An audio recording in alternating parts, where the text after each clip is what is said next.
Hello, my friends. Greetings. Happy Thursday evening. How y'all doing? Thanks for being patient with me. I had some things come up yesterday, so I had to move my weekly aha moments to tonight. So if you stop by, say hi. Let me know you were here, that you took a listen.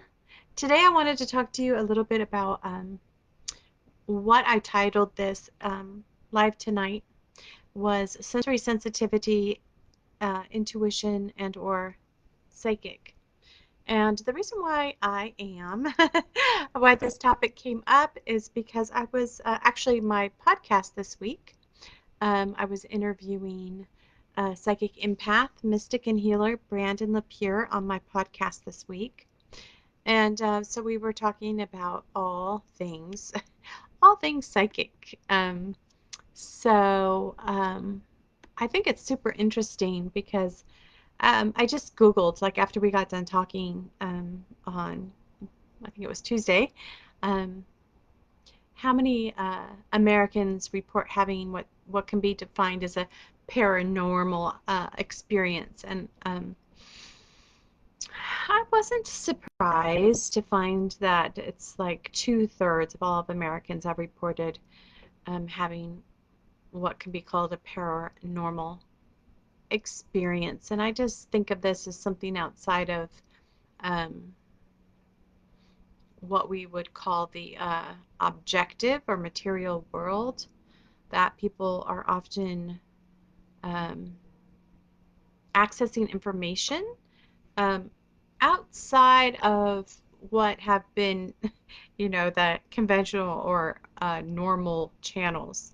And so one of the topics that I don't know if we mentioned it during the podcast, but that many people that have had paranormal experiences, it actually correlates with their level of intuition or their sensitivity, like their ability to pick up information. Sometimes they see things that, or are aware of things that other people don't see. And it's kind of interesting if identify as one of these people, because um, when I was growing up, I just assumed everyone had access to this information. And I think at some level, everyone does. I think a lot of people have been taught to shut it down, or we've been conditioned um, not to acknowledge it or see it at a certain time. We like t- tone that down just because of a lot of reactions that can get people, you know, um, who may not be tuned into that frequency or that wave of accessing information might be fearful. They might, um, have a negative reaction, let's say.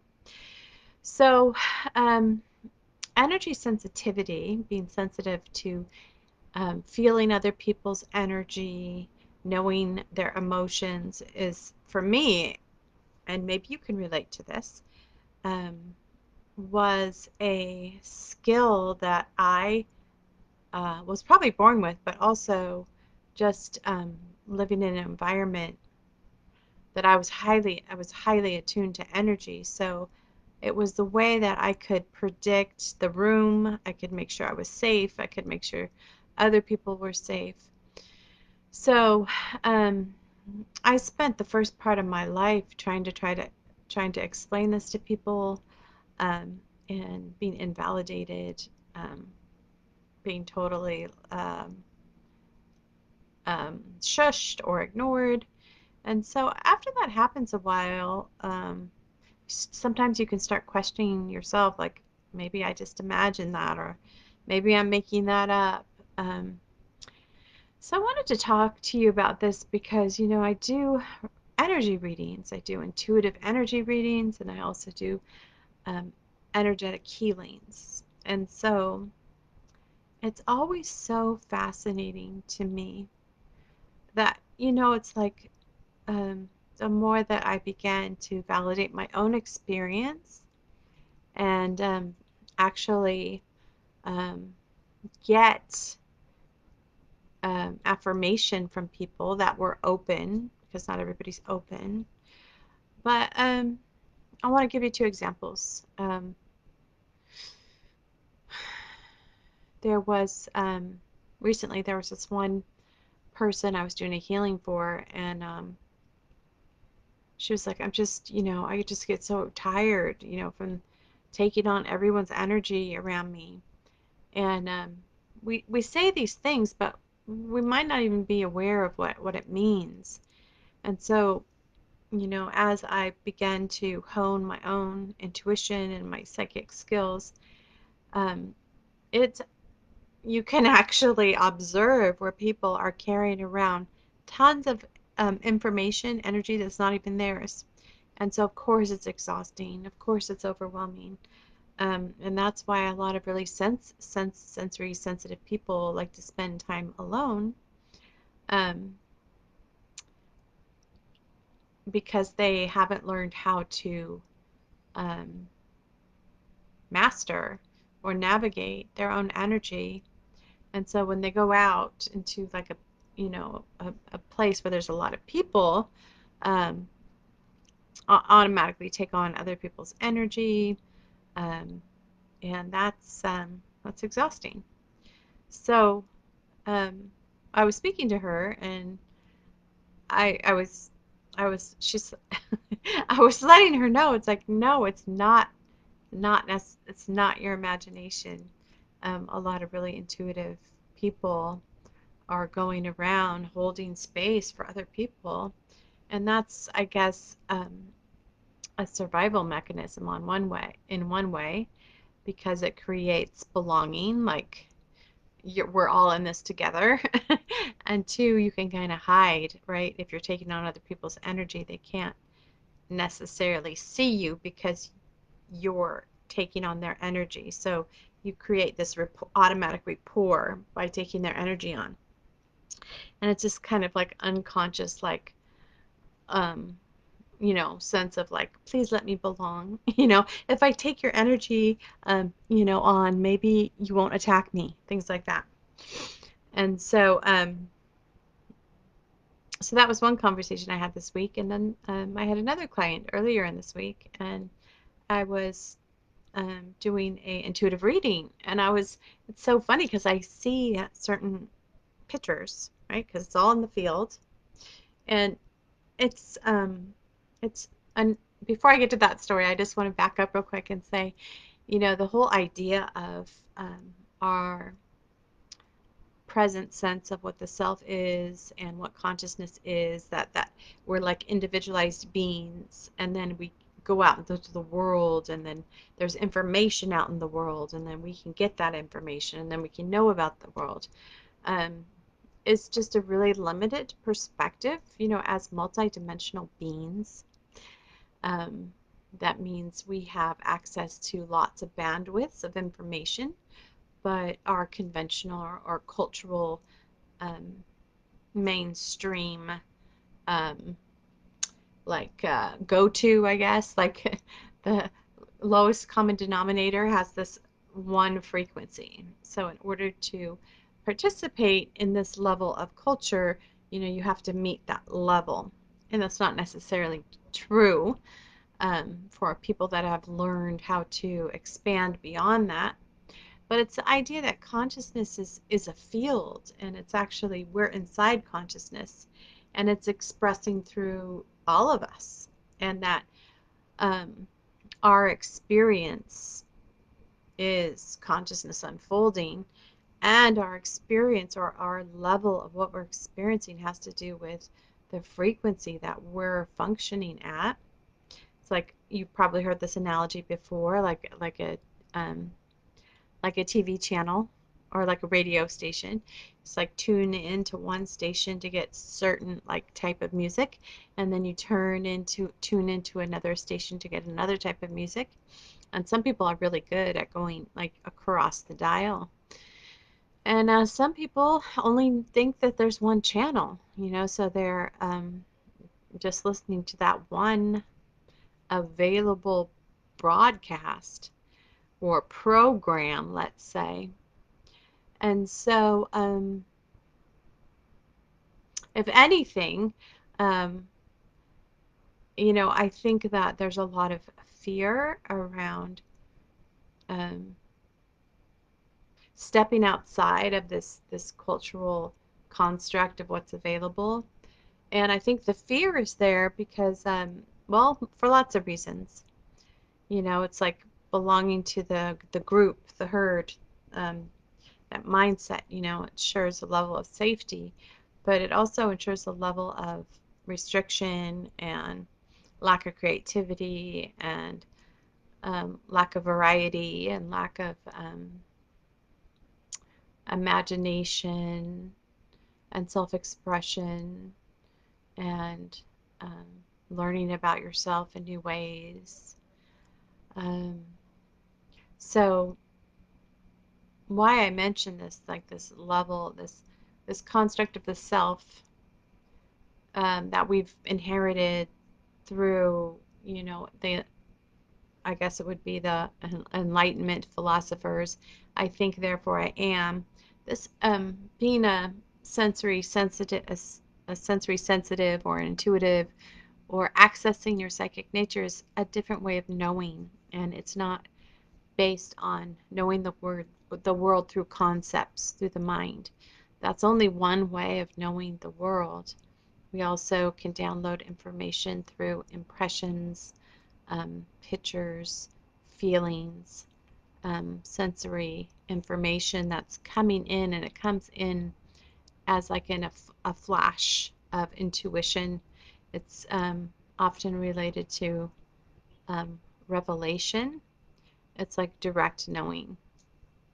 And there's nothing magical about it. It's just expanding past the conceptual mind and going into the field of consciousness itself, where all information exists, and that each person carries a field of information around themselves. It's like a energetic frequency or code that holds certain pictures, it holds certain frequencies, it holds certain information that help that person maintain a level of self that they're familiar with. And so I just wanted to say all that before I got to the second example I wanted to share with you today about um, accessing a larger, or I'm going to call it multidimensional sense of self, because it's not just in the dimension of, you know, thought or concept. Um, it's actually utilizing our entire um, organic technology that we have available, that we've had to constrict into a little stream of knowing the world through conceptual understanding. And so this second reading I was doing this last week um, why I was telling you about this is because it's like a lot of times I'll see images and I don't know what they mean when I first see them, so I'll just share them, and it's like, gosh, what, that doesn't make sense. Like, why am I seeing that? And I just have learned to trust it and to follow it and to say what I see, um, because I don't always know why I'm saying what I'm saying, and I don't have to know, because the message that I'm sharing is from that for that person, and I'm pulling it from their field. So it's their higher self that's talking to them through me. And so a lot of times people um, go, oh, well, I'm going to go visit this psychic or this intuitive. Um, and we all have the ability to do that. It just depends on if we have cultivated the practice and that we've learned how to use our energy, read energy, and distinguish the difference between our energy and other people's energy, and then take responsibility for that. And it's like kind of like cleaning house, putting down boundaries, um, and it's a level of sovereignty, like soul sovereignty, to where you're clear about what kind of energy or frequency you're running at, um, and then take responsibility for what you're creating around you. But anyhow, I'm sharing this information with her, and then I'm like, I don't know if even that makes sense or why I'm seeing that, but I've been called to share that with you, so I'm sharing that with you. And later on, after, she was like, yeah, well, that's really interesting because this, and that, and I'm not going to share the particulars with you because it's private information, but she was like, yeah, in my family, we've had this condition on this side of my family. And it's been a topic that's come, it's like a theme. It was a theme in her family that this topic was coming up. And so I was like, yeah, it never stops amazing me um, how clear the information is when we make ourselves available to receive it. Um, and so I just wanted to let you know that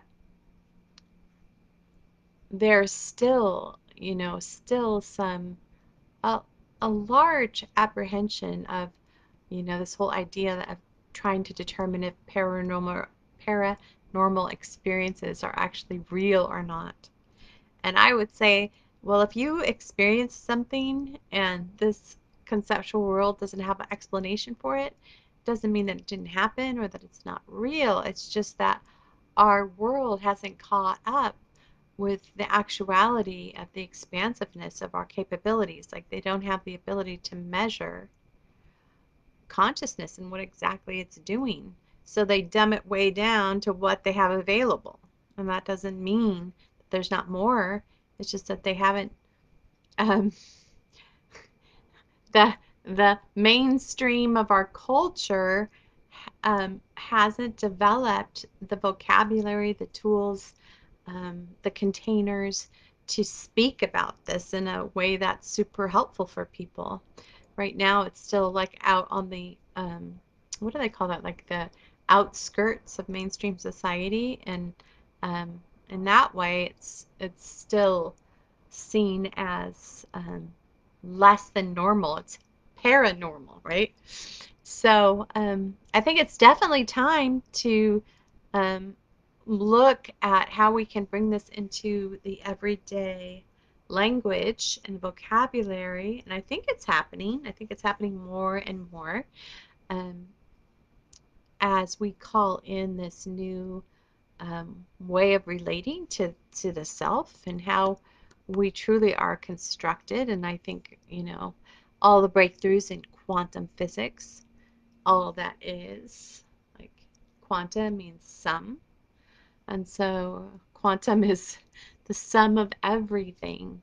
And our and our logical mind really functioned out of like separating things into parts. Like I can only know things if I separate them into individual parts.